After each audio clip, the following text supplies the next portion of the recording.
Hello everyone, मैं आनंद आप सभी का मेरे नए चैनल एक्सीलेंट क्लासेस में आपका स्वागत करता हूं और उम्मीद करता हूं कि आप और आपका परिवार पूरी तरीके से स्वस्थ होंगे और आगे भी स्वस्थ रहेंगे। तो बच्चों, पिछली जो क्लास हुई थी अपनी करंट इलेक्ट्रिसिटी, हम लोगों ने स्टार्ट कर लिया था। एक लेक्चर उसका हो भी चुका है, करीबन 35 मिनट्स का। और उसमें जब हम लोगों ने लास्ट में जब हम लोग थे, जब मैं आपको क्लास को छोड़ रहा था, तब मैंने 2 क्वेश्चन आपको दिए थे, जिसमें से सबसे पहला क्वेश्चन था why ammeter is connected in series to the conductor, और दूसरा है why should ammeter have low resistance. यानी कि पहला क्वेश्चन था कि एमीटर किसी भी कंडक्टर के साथ सीरीज में ही क्यों कनेक्ट किया जाता है, और दूसरा क्वेश्चन था कि जो एमीटर होता है उसका रेसिस्टेंस लो क्यों होता है। और मैंने आपसे ये कहा था कि भाई जिसके भी आंसर हों वो कमेंट सेक्शन में अपने अपने आंसर दें, ब्रीफली इसका आंसर दें। लेकिन सबसे बड़ी बात तो ये है कि किसी ने भी इसका आंसर नहीं दिया। चलिए, जैसा भी है, आज हम लोग इनके आंसर को डिस्कस करते हैं।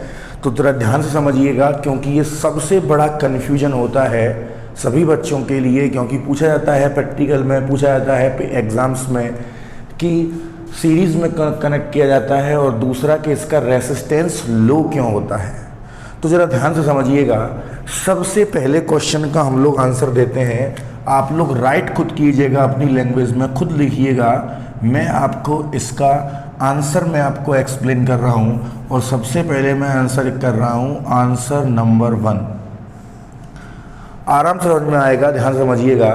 और देखिए, पहले वाले यानी कि किसी भी कंडक्टर के साथ एमीटर को सीरीज़ में लगाया जाता है। ये देखिए, मान लीजिए ये कोई भी कंडक्टर है। मैं मान लेता हूँ कि ये हमारे पास एक बल्ब है।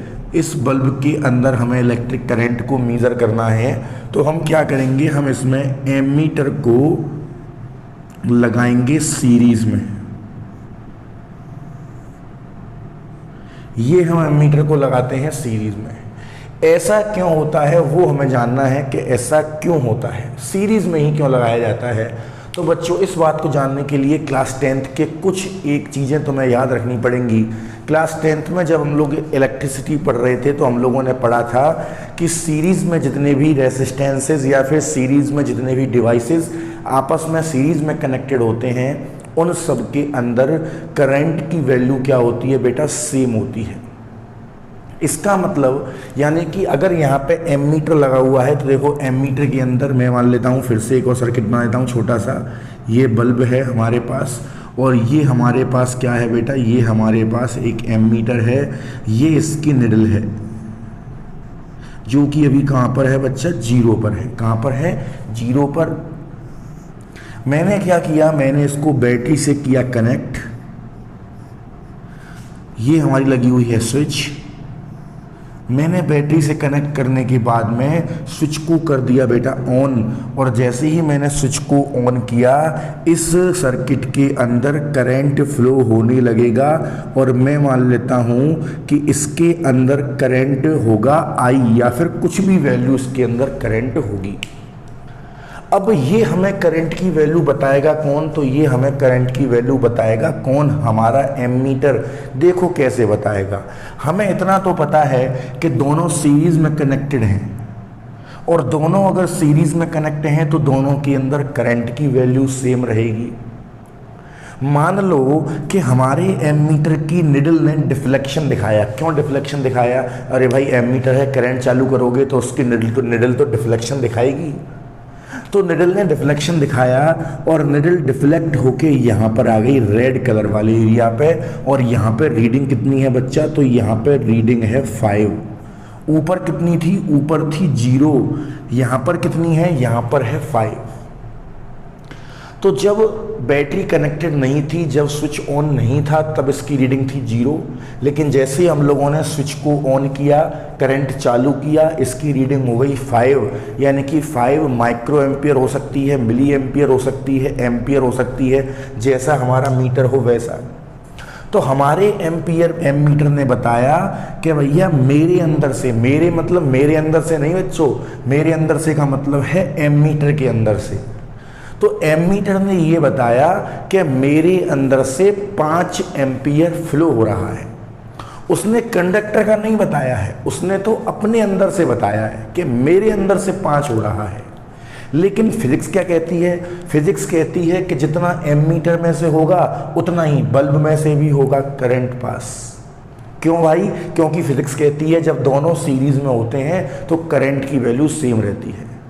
तो इसका मतलब एमीटर ने तो बताया था अपने अंदर से करंट, लेकिन उसके अंदर से करंट का मतलब है कि वही करंट किसके अंदर से फ्लो हो रहा होगा? बल्ब के अंदर से। तो एमीटर कहता है कि मेरे अंदर से 5 एम्पियर है, और हम लोगों ने फिजिक्स में पढ़ा हुआ है कि जितना एमीटर का करंट होगा उतना ही बल्ब का होगा, इसलिए दोनों का करंट सेम होता है। इसका मतलब अगर एमीटर 5 एम्पियर की रीडिंग देता है, इसका मतलब बल्ब पर भी कितना करंट है बच्चों?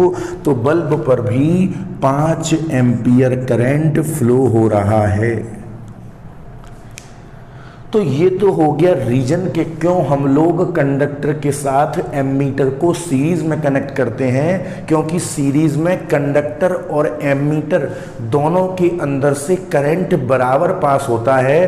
तो जितनी रीडिंग एमीटर हमें देगा करंट की, उतना ही करंट उस कंडक्टर में से पास करेगा। जैसे कि इस एग्जांपल में इस एमीटर ने रीडिंग दी है 5 एम्पियर, इसका मतलब है कि हमारा जो कंडक्टर है, बल्ब या फिर फैन या फिर कोई भी चीज, उसके अंदर से भी कितना करंट पास हो रहा है बच्चे? उसके अंदर से भी 5 एम्पियर करंट पास हो रहा है। तो ये तो हो गया बच्चों पहले क्वेश्चन का आंसर कि क्यों होता है। Because current in the conductor and ammeter both is same, दोनों में करंट सेम रहता है due to the series combination. तो जितना करंट हमारा एमीटर की रीडिंग होगी उतनी ही करंट हमारी कंडक्टर में फ्लो करेगी। अब आते हैं बच्चों दूसरे क्वेश्चन पे।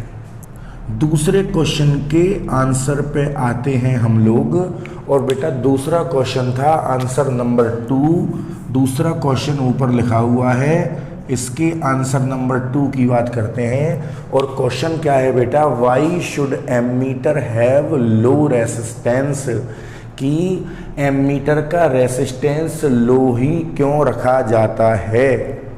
ठीक है, इसका भी कारण जान लेते हैं एग्जाम्पल के जरिए से। देखिए कैसे जान लेते हैं। ये देखो, मान लो यहाँ पे हमारा बल्ब लगा हुआ है। कौन लगा हुआ है बच्चों? यहाँ पर हमारा एक बल्ब लगा हुआ है। ये हमारे पास एक बल्ब है, और ये इस बल्ब के साथ हमने बच्चों क्या लगा दिया? ये हमने इस बल्ब के साथ लगा दिया बच्चों एमीटर, और इसको हमने कनेक्ट कर दिया बेटा सप्लाई से, यानी कि बैटरी से। और बैटरी कितने वोल्ट की है बेटा? मैं मान लेता हूँ 200 वोल्ट की है। जैसे घरों में सप्लाई आती है 220 वोल्ट आती है, लेकिन मैं 200 वोल्ट मान लेता हूँ। अच्छा, इस बात को समझने के लिए तुम्हें थोड़ा सा ओम्स लॉ 10th क्लास का ध्यान रखना पड़ेगा। ओम्स लॉ कहता था कि बेटा V इक्वल टू होता है IR। V इक्वल टू क्या होता है बेटा? IR। इसका मतलब है कि अगर रेसिस्टेंस को बढ़ाओगे तो voltage drop on the resistor increase हो जाएगा। फॉर एग्जाम्पल, अगर पंखा चलाओगे तो पंखा कम वोल्टेज खींचेगा, लेकिन अगर एसी चलाओगे तो एसी ज़्यादा वोल्टेज खींचेगा। यानी कि जैसे जैसे रेसिस्टेंस बढ़ता है वैसे वैसे वोल्टेज भी क्या करने लगते हैं? इंक्रीज करने लगते हैं। यानी कि potential drop on the resistance या फिर voltage drop on the load increase करता है। ठीक है, तो देखो भाई, हम लोग ये मान लेते हैं कि ये हमारी बैटरी 200 वोल्ट की है, और एग्जाम्पल के लिए मैं करंट मान लेता हूँ कितना है? 10 एम्पियर का करंट बेटा। कितना मान लेता हूँ? 10 एम्पियर का। ठीक है ना। अब देखिए, बल्ब में भी करंट 10 एम्पियर होगा, एमीटर में भी करंट 10 एम्पियर होगा। क्यों? क्योंकि दोनों सीरीज में है। अभी ने एक देर पहले पढ़ा था कि सीरीज में तो करंट बराबर रहता है। ठीक, यानी कि दोनों में से 10 एम्पियर ही पास होगा। अब जरा देखिए, हमारे इंडिया में बल्ब को जलने के लिए करीबन करीबन उसकी जो रेटिंग होती है वो 220 होती है। लेकिन मैं मान लेता हूं कि 180 वोल्ट इसकी रेटिंग है, यानी कि 180 वोल्ट मिलने पर बल्ब प्रॉपरली लाइट देगा, यानी कि लाइट एनर्जी प्रोवाइड करेगा, जलेगा अच्छे तरीके से, हिंदी में बोलें तो 180 वोल्ट इसको चाहिए। अगर इसको 180 वोल्ट से कम मिले तो ये नहीं जलेगा, प्रॉपरली नहीं जलेगा, डिम हो जाएगा। तो देखो इसको 180 चाहिए, लेकिन मैंने ये मान लिया कि बच्चों एमीटर जो है उसका रेसिस्टेंस बड़ा है। रेसिस्टेंस बड़ा होने से क्या इफेक्ट पड़ेगा? रेसिस्टेंस बड़ा होने से इफेक्ट क्या पड़ेगा जरा देखना। मान लो मैंने थोड़ी देर के लिए एमीटर का रेसिस्टेंस मान लिया 10 ओम, तो देखो इस पे वोल्टेज कितना ड्रॉप होगा जरा देखो। V बराबर आई आर, आई की वैल्यू कितनी है 10 एम्पियर, वोल्टेज की वैल्यू कितनी है 10, तो वोल्टेज कितना आ गया भाई, एमीटर पे आ गया 100 वोल्ट। यानी कि बेटा 200 में से 100 वोल्ट तो एमीटर खुद ही खा गया, बाकी 100 वोल्ट किसको मिलेगा? बाकी 100 वोल्ट मिलेगा हमारे बल्ब को। क्या 100 वोल्ट में बल्ब जलेगा? नहीं जलेगा। क्यों? क्योंकि बल्ब को जलने के लिए कितने वोल्टेज चाहिए? 180 वोल्टेज चाहिए। अब मैंने क्या किया, मैंने इसका वोल्टेज, इसका रेसिस्टेंस, एमीटर का रेसिस्टेंस कम कर दिया। मैंने इसका रेसिस्टेंस बच्चों, मैंने इसका रेसिस्टेंस कितना कर दिया, स्क्रीन पे आपको दिख रहा है। मैंने इसका रेसिस्टेंस बच्चों कर दिया अब की बार केवल 5 ओम। कितना कर दिया बच्चों? 5 ओम। अब की बार वोल्टेज कितना हो जाएगा जरा देखो। V बराबर आई आर, यानी कि 10 × 5 कितना हो गया? 50 वोल्ट।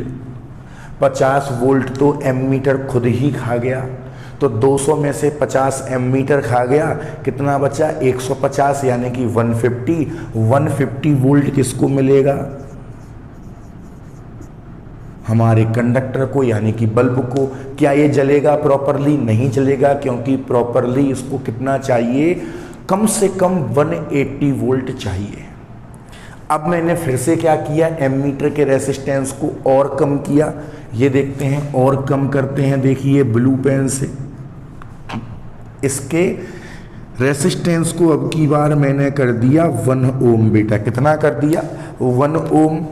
तो वोल्टेज कितना हो जाएगा? वोल्टेज हो जाएगा 10 × 1, यानी कि 10 वोल्ट। कितना हो गया बच्चे? 10 वोल्ट। तो 200 में से 10 वोल्ट तो एमीटर खा गया, कितना बचा? 190 वोल्ट। कितना बचा?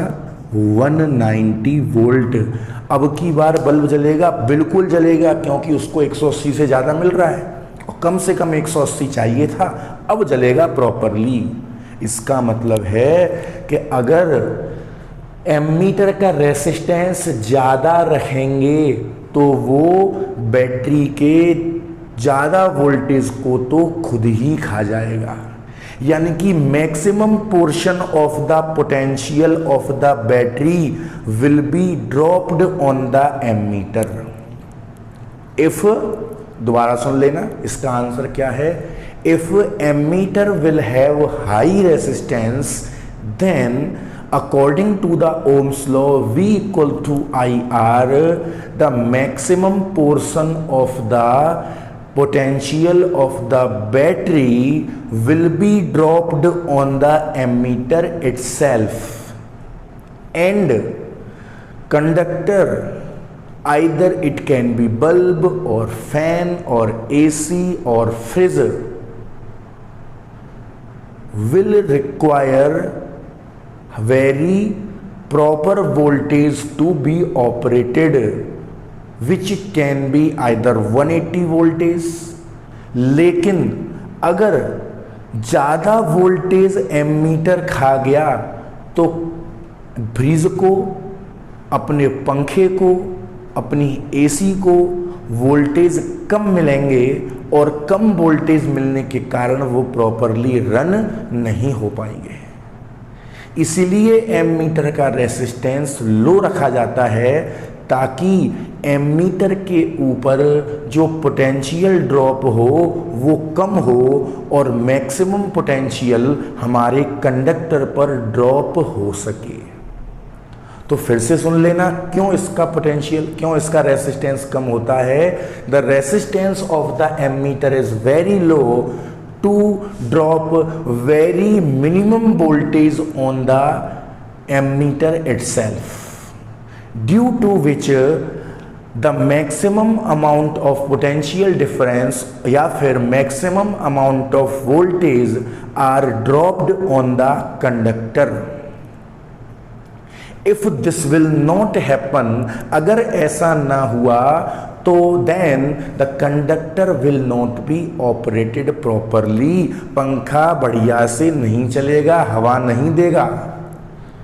इसीलिए एमीटर का रेसिस्टेंस लो होता है। बच्चों एक बहुत बड़ा कंफ्यूजन रहता है ये सबके मन में, इसलिए मैंने आपको बड़े ही आराम से इसको एक्सप्लेन किया है विद एग्जाम्पल्स। आप लोग सब इसको अपनी अपनी लैंग्वेज में नोट कर लें।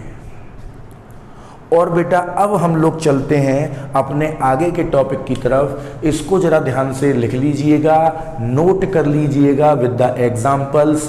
सीरीज में क्यों कनेक्ट किया जाता है, क्योंकि सीरीज में एमीटर और कंडक्टर का करंट सेम होता है, तो जितनी रीडिंग हमारा एमीटर देता है उतना ही करंट कंडक्टर के अंदर से फ्लो होगा। और इसका रेसिस्टेंस लो क्यों होता है, क्योंकि लो रेसिस्टेंस की वजह से इसका पोटेंशियल, जो एमीटर के ऊपर पोटेंशियल ड्रॉप होता है वो कम होता है और ज़्यादा से ज़्यादा पोटेंशियल कंडक्टर को मिल जाता है। देखो यहाँ पर 10 वोल्ट हुआ था एमीटर पे ड्रॉप, तो 190 वोल्ट किस पे हुआ बेटा, बल्ब पे हुआ। और जब हमारा ज़्यादा वोल्टेज ड्रॉप हो रहा था बल्ब पे, यानी कि 100 वोल्टेज हो रहा था, तो बेटा बल्ब को भी कितना मिल रहा था, 100 वोल्ट। जल ही नहीं पाएगा बेचारा वो, क्योंकि उसको तो 180 चाहिए। भैया तुमको काम करने के लिए चाहिए कम से कम 8 रोटी एक दिन में, और मैं तुम्हें दूं मात्र 2 रोटी एक दिन में। चल पाओगे? नहीं चल पाओगे ना। यही काम है हमारे इसका एमीटर का या फिर कंडक्टर का। कंडक्टर को चाहिए 180 वोल्ट, लेकिन हम दे नहीं रहे। घरों में आपने देखा होगा डिम लाइट आती है, बहुत हल्की लाइट आती है, बोलते हैं डिम आ रही है। तो डिम जो लाइट आती है वो यही कारण होता है, क्योंकि हमारे कंडक्टर को वोल्टेज नहीं मिल पाते हैं। आगे हम लोग चलते हैं बच्चे, इसको फटाफट से आप लोग पॉज करके वीडियो को इसको नोट कर लीजिएगा। आगे का टॉपिक जो हम चलते हैं, इसी श्रृंखला को आगे बढ़ाते हुए हमारा आगे का टॉपिक है करंट डेंसिटी।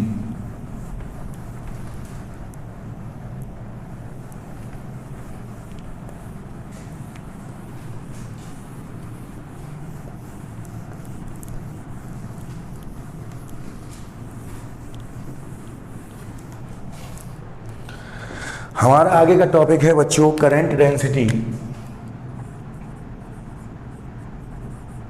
करंट डेंसिटी बच्चों, करंट डेंसिटी क्या होती है जरा ध्यान से समझेंगे। बड़ी ही सरल सी इसकी डेफिनेशन है, सरल सा इसका फॉर्मूला है। करंट डेंसिटी के बेटा अगर हम लोग बात करें तो मैं मान लेता हूं कि हमारे पास एक कंडक्टर है। ये हमारे पास बेटा एक कंडक्टर है, और इस कंडक्टर का जो एरिया ऑफ क्रॉस सेक्शन है वो मैं मान लेता हूँ A, यानी कि हमारे पास कोई भी वायर है और इस वायर का जो एरिया ऑफ क्रॉस सेक्शन है वो A है।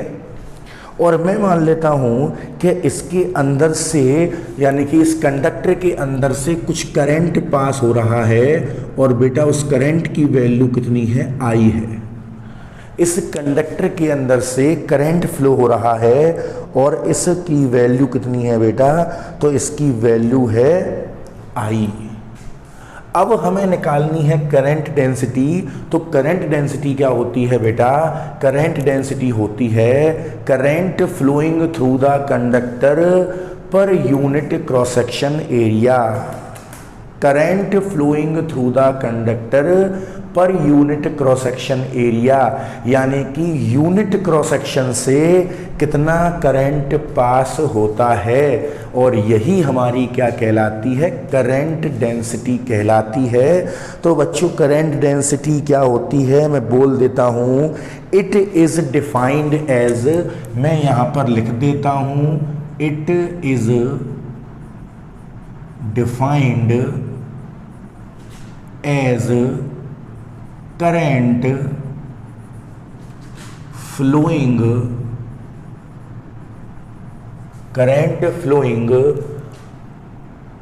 through the conductor, current flowing through the conductor per unit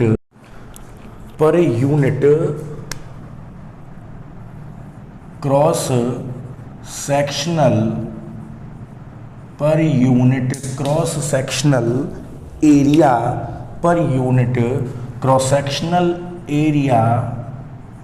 of the conductor, per unit cross sectional area of the conductor, यानी कि किसी भी कंडक्टर के पर यूनिट एरिया से, कैसे पर यूनिट एरिया से कितना करंट पास होता है, इसी को बच्चों हम लोग क्या बोलते हैं, करंट डेंसिटी बोलते हैं। तो इसका फॉर्मूला बेटा सबसे पहले इसको रिप्रेजेंट किससे किया जाता है, इट इज रिप्रेजेंटेड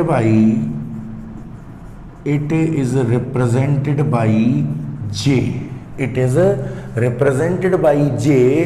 तो बेटा जे का फॉर्मूला यहां से बन जाता है, J is equal to the I upon A, current flowing through the conductor per unit area.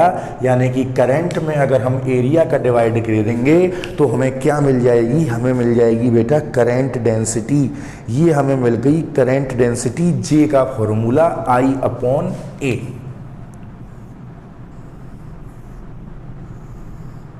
ठीक, अब इसकी एसआई यूनिट की अगर हम लोग बात करें तो इसकी एसआई यूनिट तो बहुत सरल है, जरा देखेंगे। एसआई यूनिट जे बराबर आई अपॉन ए। आई होती है बेटा एम्पियर, अपॉन एरिया का मतलब है मीटर स्क्वायर। तो इसकी बेटा यूनिट बन जाती है एम्पियर पर मीटर स्क्वायर। क्या बन जाती है बेटा, ampere per metre square. 1 metre square में से जो करंट पास होता है वही करंट डेंसिटी कहलाता है। ये हो गई इसकी एसआई यूनिट। अब बात आई, क्या हम यहां से आई की वैल्यू निकाल सकते हैं? बिल्कुल निकाल सकते हैं भाई। जैसे कि आई की वैल्यू हो जाएगी यहां से जे इंटू ए। ये हो गई करंट की वैल्यू कि अगर हमें करंट डेंसिटी दे रखी हो और अगर क्रॉस सेक्शनल एरिया दे रखा हो तो हम लोग किस प्रकार से करंट की वैल्यू निकाल सकते हैं।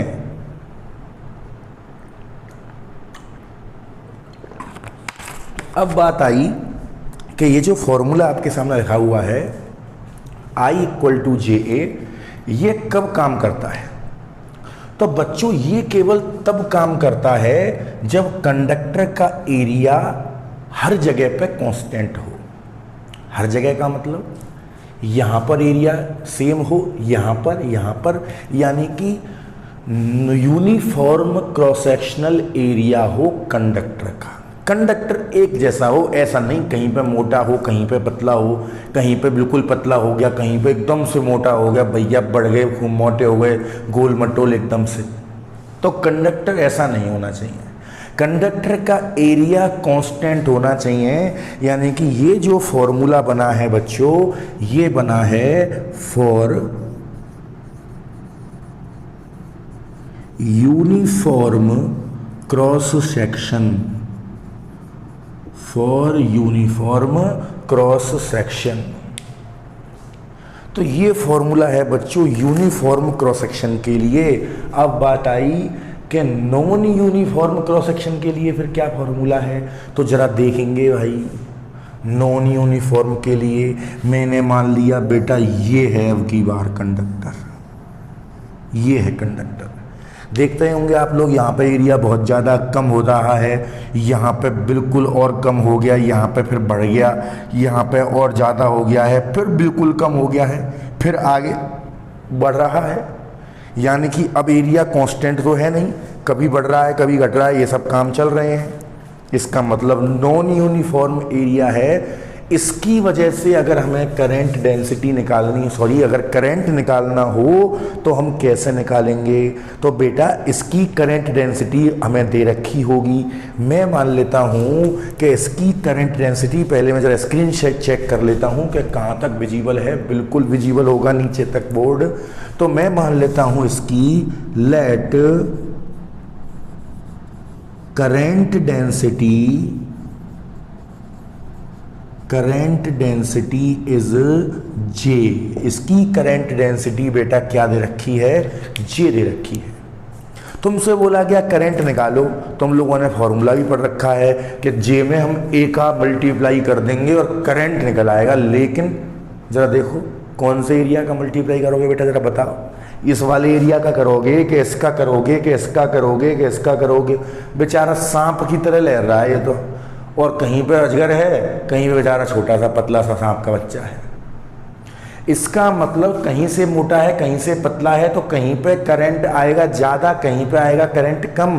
तो क्या मैं ऐसे थोड़ी बताऊंगा कि यहाँ पे करंट 10 है, फिर नेक कम हो गया, यहाँ पे 8 हो जाएगा, फिर 8 से बढ़ के यहाँ 9 हो जाएगा, फिर 9 से यहाँ पे घट करके 6 हो जाएगा। ऐसे थोड़ी ना बताएंगे। करंट तो भैया एक जैसा बताएंगे। तो टोटल करंट निकालने के लिए, इक्विवेलेंट करंट निकालने के लिए बेटा हमने क्या किया? हमने इस पूरे एरिया में से हमने इसका छोटा सा पोर्शन ले लिया, ये वाला,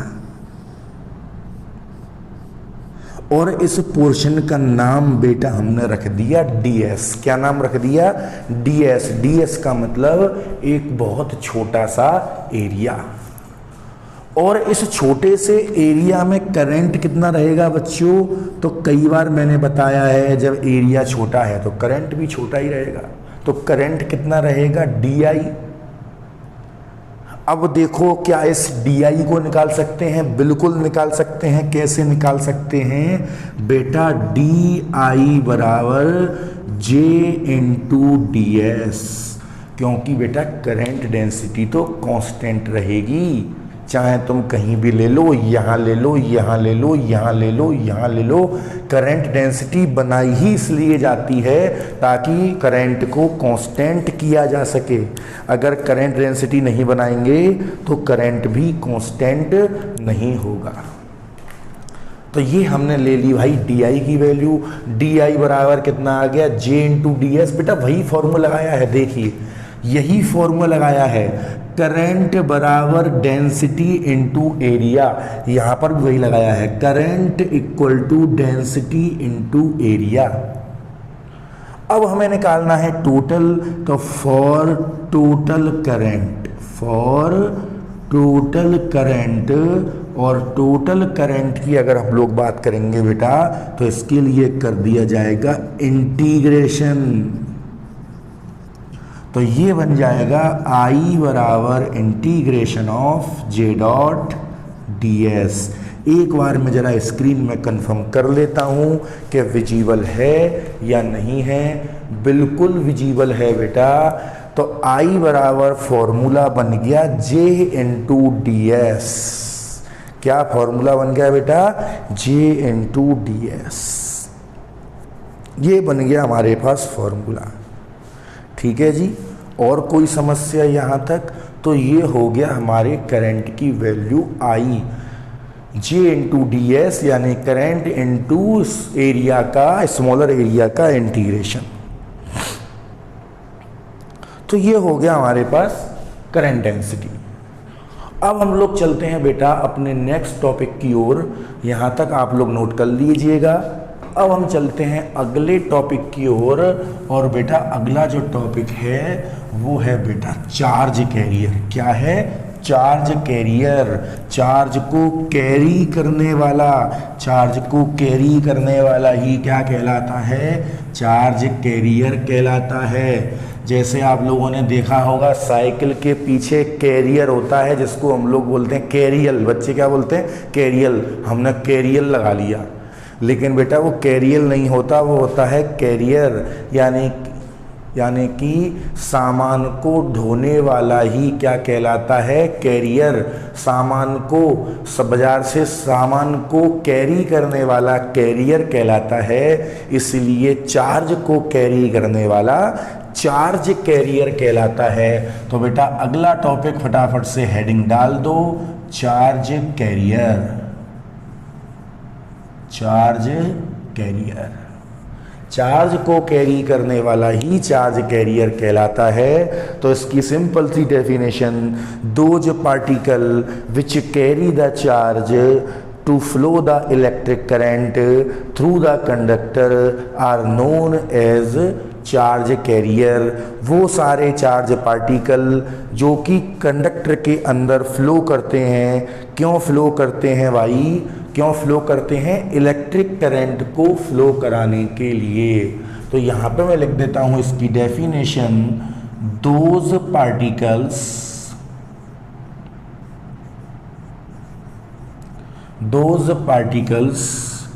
विच carry the charge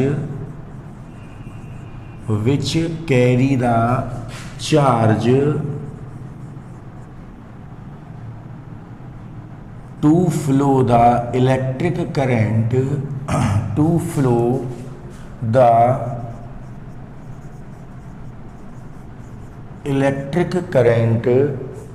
flow the electric current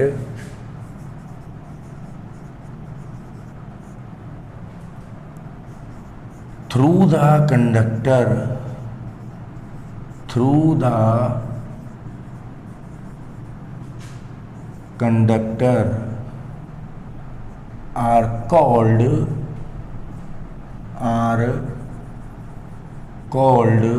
charge carriers।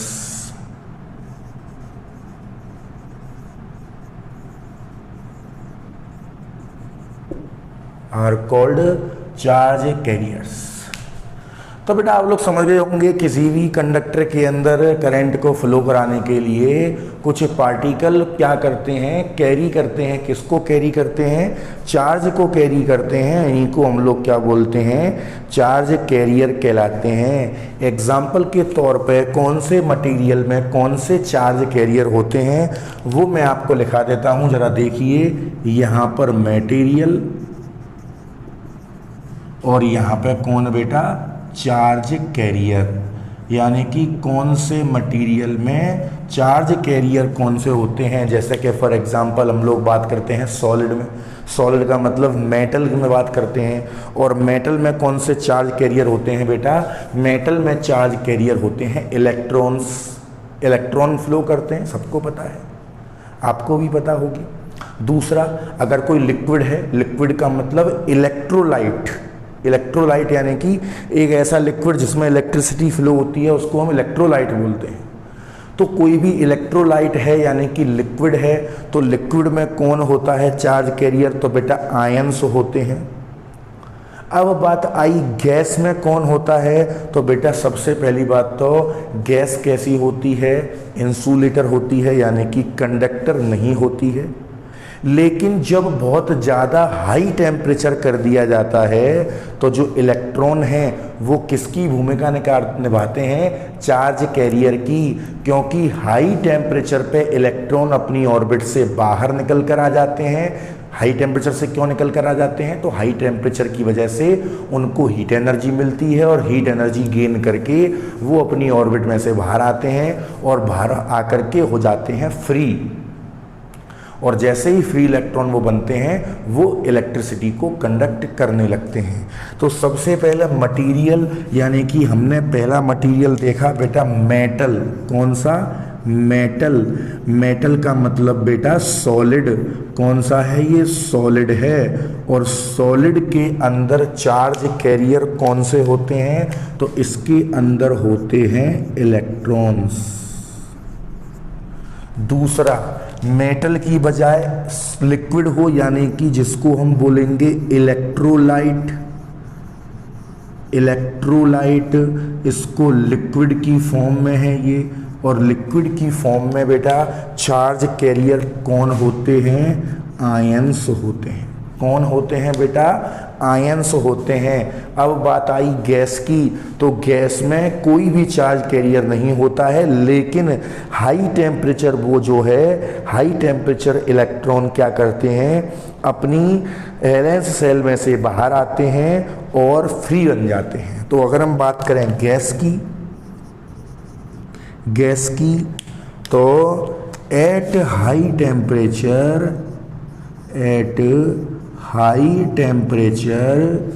Electron gets energy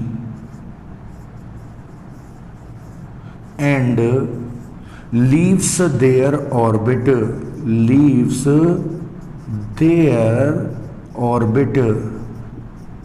and becomes free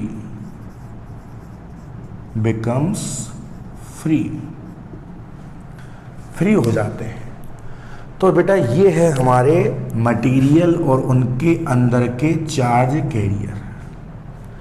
तो मेटल के अंदर कौन होता है? इलेक्ट्रॉन्स होते हैं। इलेक्ट्रोलाइट यानी कि लिक्विड के अंदर कौन होते हैं? आयंस। ध्यान करो, बैटरी में बेटा H2SO4 होता है।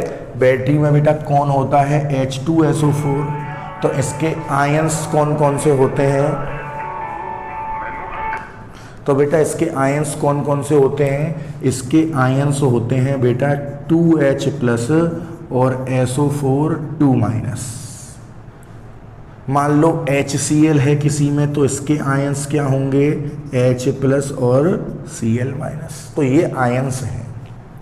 तो बेटा ये हो गया चार्ज कैरियर। चार्ज कैरियर क्या होते हैं? जो चार्ज को कैरी करते हैं। मेटल में होते हैं इलेक्ट्रॉन्स, इलेक्ट्रोलाइट में होते हैं आयंस, और गैस में होते हैं इलेक्ट्रॉन्स, लेकिन वो हाई टेम्परेचर पे होते हैं। So that is all about for today's session, for today's lecture. In the next lecture we will discuss about the electric current. So what will be the next topic of our lecture? I will tell you next topic will be the generation of electric current, यानी कि electric current किस प्रकार से generate होता है। बेटा बहुत important concept, thermal velocity और ड्रिफ्ट वेलोसिटी का किस प्रकार से हम करंट के अमाउंट को डेराइव करेंगे। तो मत भूलिएगा। अगर वीडियो अच्छी लगी हो तो लाइक कीजिएगा, शेयर कीजिएगा अपने दोस्तों के साथ, और ज़्यादा से ज़्यादा दोस्तों से इसको सब्सक्राइब करवाइएगा। तो बच्चों सब्सक्राइब कर दिए चैनल को, और साथ में बेल आइकन भी दबा दीजिएगा, ताकि अगला नोटिफिकेशन जब भी वीडियो अपलोड हो आपको नोटिफिकेशन मिल जाए। तो लाइक कीजिएगा बच्चों, और कोई भी अगर आपको पूरे लेक्चर में अगर कोई भी आपको डाउट हो तो कमेंट सेक्शन में इसका कमेंट कीजिएगा, और इसका सॉल्यूशन अगली क्लासेस में होगा या फिर कमेंट सेक्शन में होगा। Thank you. आपका दिन शुभ हो।